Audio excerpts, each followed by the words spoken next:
I think it's one of the great political questions of our time. I think the era of the mass political party with a huge membership, the political party that offered jobs, security, it promised literacy, it promised equality of the vote. That era is over. And instead we find parties, cartel parties that have limited membership, that speak in very choreographed ways. That is, they rely upon spin and spin doctors. That too is beginning to disintegrate, and the question is whether parties can be revived, and if so, what kind of political party of the future are we talking about? For the moment, the front runner, the leading option is populism. So populist parties and leaders are taking advantage of this disaffection, and in the name of the people, they are winning elections.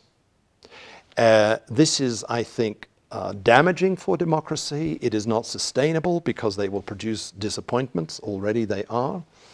So the question is there an alternative to the populist model of party politics?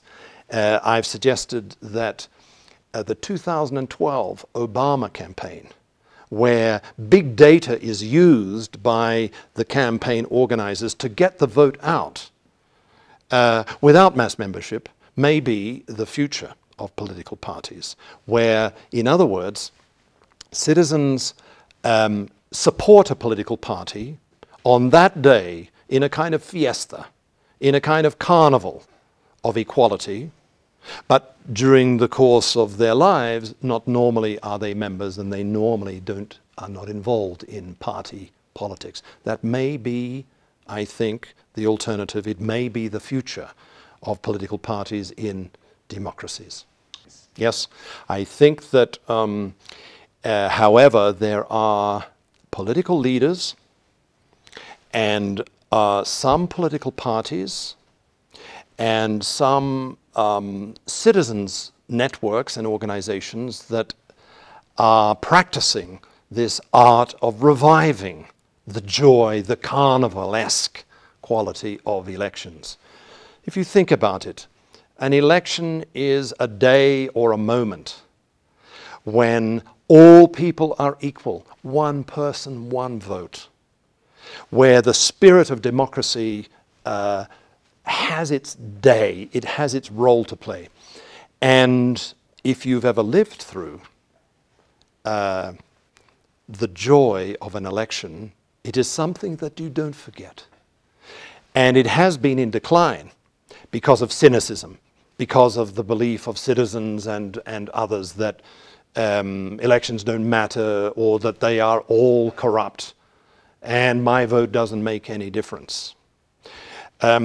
This will destroy democracy.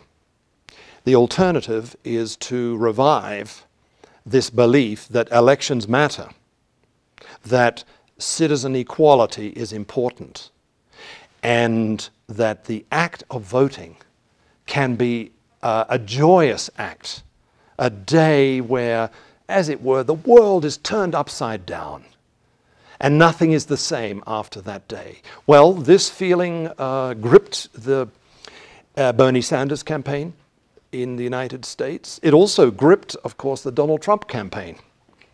It is the spirit that you can find in Spain, in and around Podemos and the various parties, all of whom have come to see that the carnival of equality, which we call an election, is really basic for democracy.